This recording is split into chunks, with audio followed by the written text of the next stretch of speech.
আজকে কোথায় জাতির কান্ডারি, জাতি রক্ষণাবেক্ষণকারী কোথায়? যারা বড় বড় স্লোগান দিয়েছিল এতদিন পর্যন্ত, আজকে কোথায় তারা?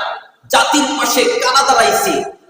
যারা বাংলাদেশের শত্রু ছিল, যারা বাংলাদেশের মুসলমানদের শত্রু ছিল, যারা বাংলাদেশের মানুষের শত্রু, সাধারণের শত্রু ছিল, আজকে তারা কোথায়?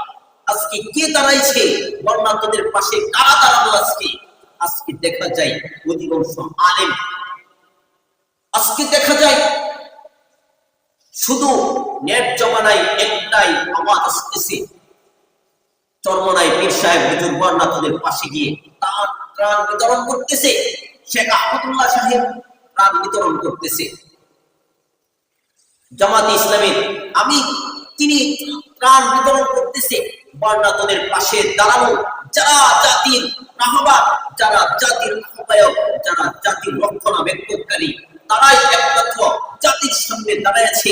আর যারা বলেছিল, স্লোগান দিয়েছিল, আমরাই সবকিছু, আমরা জাতির পাশে থাকি, জাতির হেফাজতের দায়িত্ব আমরাই করি, জাতির রক্ষণাবেক্ষক হিসেবে আমরাই দাঁড়াই, আজকে তারা কোথায়?